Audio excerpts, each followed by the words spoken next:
to Senator Rand Paul.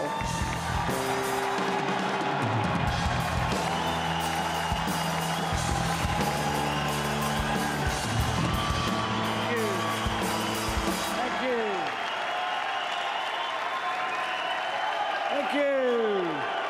Thank you. Thank you.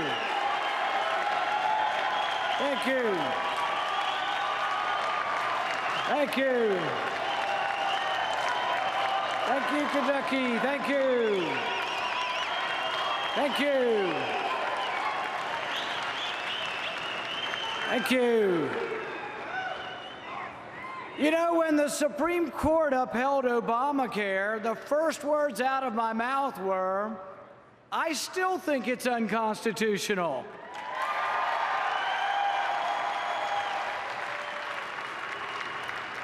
The left-wing blogs were merciless. Even my wife said, can't you please just count to 10 before you speak? So I've had time to count to 10, and you know what? I still think it's unconstitutional.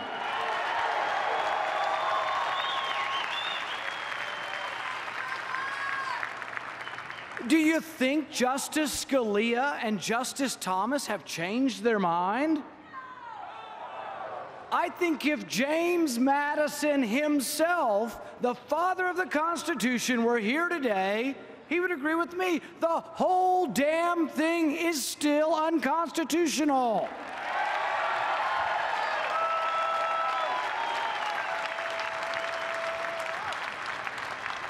This debate is not new, and it's not over. Hamilton and Madison fought from the beginning about how the government would be limited by the enumerated powers. Madison was unequivocal. The powers of the federal government are few and defined. The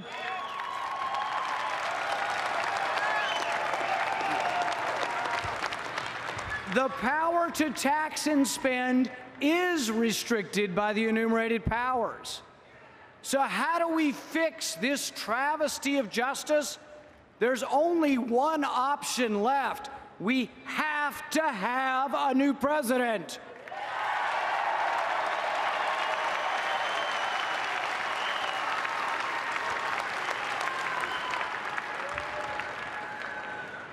When I heard the current president say, "You didn't build that," I was first insulted, then I was angered, and then I was saddened that anyone in our country, much less the President of the United States, believes that roads create business success and not the other way around.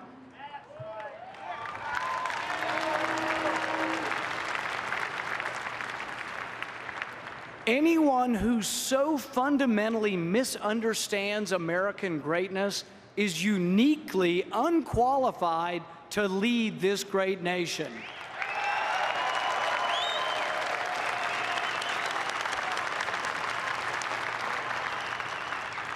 The great and abiding lesson of American history, particularly the Cold War, is that the engine of capitalism, the individual, is mightier than any collective. American inventiveness and desire to build developed because we were guaranteed the right to own our success. For most of our history, no one dared tell Americans, "You didn't build that." In Bowling Green, Kentucky, the Tang family owns the Great American Donut Shop. Their family fled war-torn Cambodia to come to this country. My kids and I love to eat donuts, so we go there frequently. The Tangs work long hours. Mrs. Tang told us that the family works through the night to make donuts. The Tang family have become valedictorians and national merit scholars. The Tangs from Cambodia are an American success story. So, Mr. President, don't you go telling the Tang family that they didn't build that.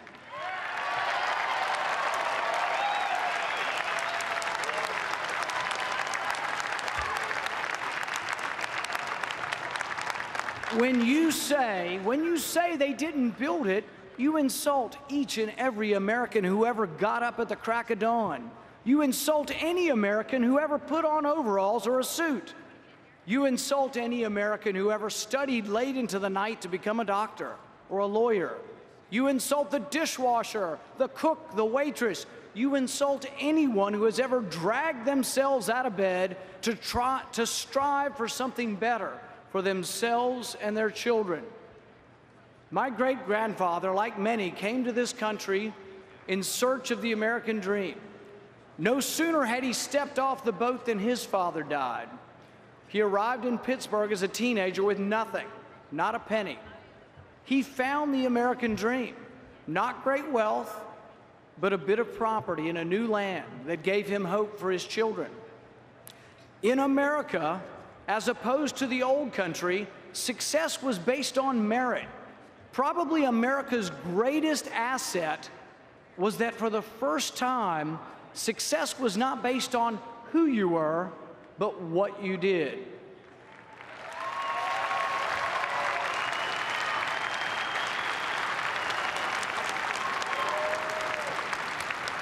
My grandfather would live to see his children become doctors and ministers, accountants and professors. He would even live to see one of his sons, a certain congressman from Texas,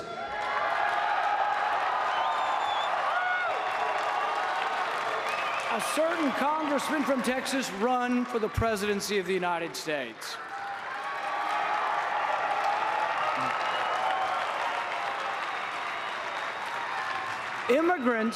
Immigrants have flocked to our shores seeking freedom.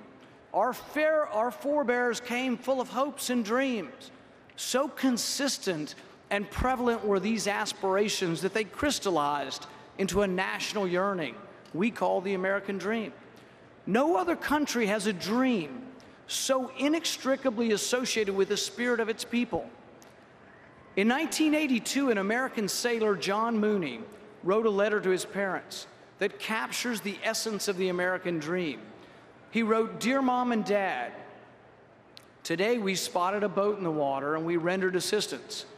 We picked up 65 Vietnamese refugees. As they approached the ship, they were all waving and trying as best they could to say, 'Hello, American sailor.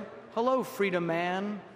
It's hard to see a boat full of people like that and not get a lump somewhere between chin and belly button. And it really makes one proud and glad to be an American. It reminds us of all what America's been, a place a man or a woman can come to for freedom." Hung and Tuan Trin are brothers and friends of mine. They came to America on one of those leaky boats. They were attacked at sea by pirates. Their family's wealth was stolen. Tuan spent a year on a South Pacific island, existing on a cup of rice and water, until he was allowed to come to America. Now both of these men and their family are proud Americans. Hung owns his own business, and Tuan manages a large company. They are the American dream. So, Mr. President, don't go telling the Tring family you didn't build that.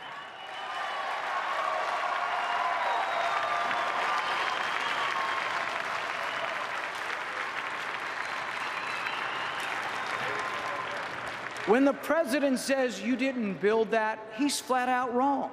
Businessmen and women did build that. Businessmen and women did earn their success. Without the success of American business, we wouldn't have any roads, bridges, or schools. Mr. President, you say the rich must pay their fair share, but when you seek to punish the rich, the jobs that are lost are those of the poor and the middle class.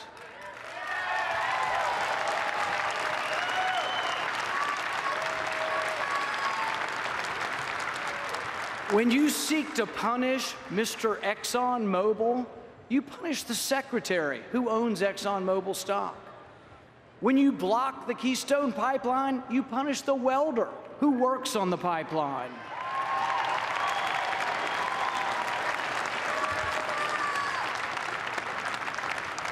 Our nation faces a crisis. America wavers. Unfortunately, we are one of a select group of countries whose debt now equals their gross domestic product. The Republic of Washington and Jefferson is now in danger of becoming the democracy of debt and despair. Our great nation is coming apart at the seams, and the president just seems to point fingers and blame others. President Obama's administration will add nearly $6 trillion to our national debt in just one term. And I'm hoping it's just one term.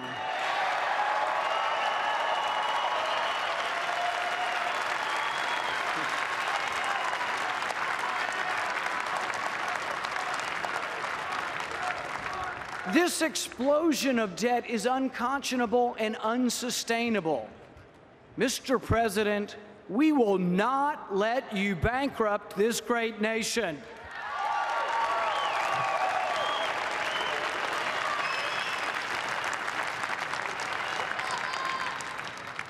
Republicans and Democrats alike, though, must slay their sacred cows. Republicans must acknowledge that not every dollar spent on the military is necessary or well spent.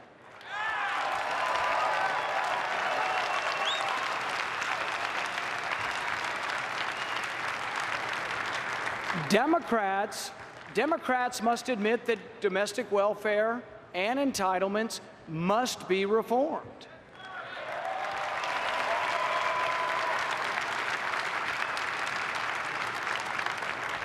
Republicans and Democrats must replace fear with confidence.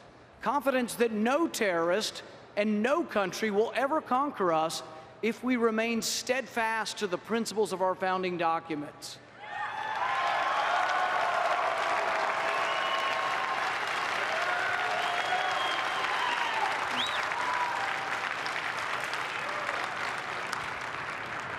We have nothing to fear except our own unwillingness to defend what is naturally ours, our God-given rights.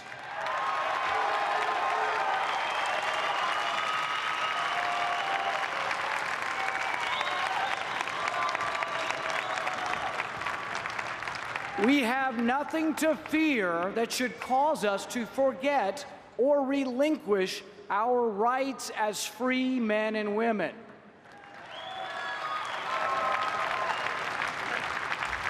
To thrive, we must believe in ourselves again, and we must never, never trade our liberty for any fleeting promise of security.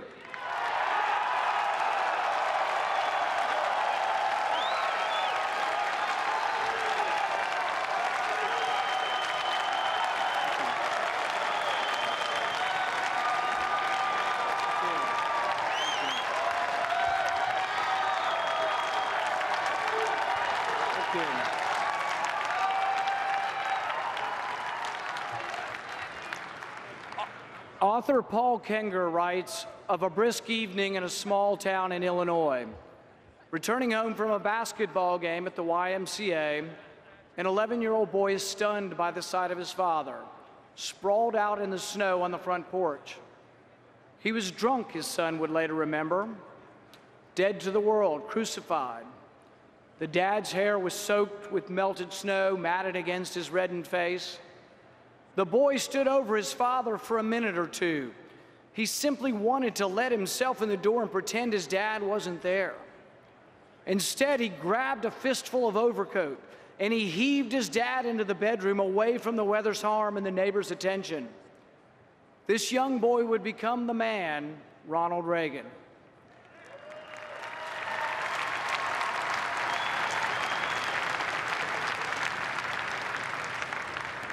The man we know as Ronald Reagan, whose sunny optimism and charisma shined so brightly that it cured the malaise of the late 70s, a confidence that beamed so broadly that it pulled us through a serious recession, and a faith that tugged so happily at the hearts of all that a generation of Democrats became Republicans.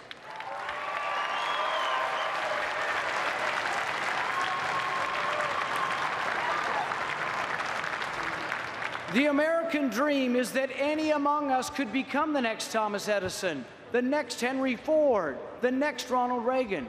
But to lead us forward away from this looming debt crisis, it will take someone who believes in America's greatness, who believes in and can articulate the American dream, someone who has created jobs, someone who understands and appreciates what makes America great, someone who will lead our party and our nation forward. I believe that someone is our nominee, Governor Mitt Romney.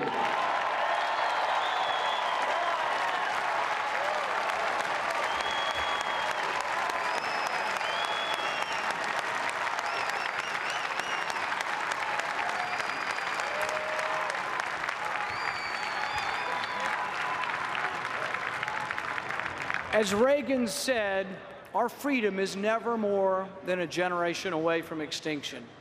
If our freedom is taken, the American dream will wither and die. To lead, we must transform the coldness of austerity into the warm, vibrant embrace of prosperity. To overcome the current crisis, we must appreciate and applaud American success. We must step forward unabashedly and proclaim, "You did build that. You earned that. You worked hard. You studied. You labored. You did build that."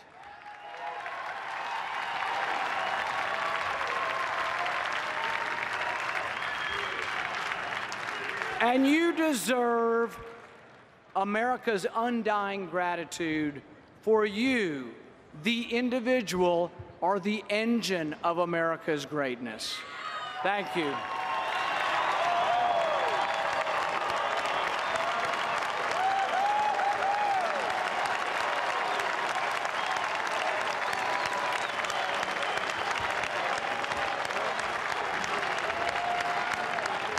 I remember the first time I went to the Oval Office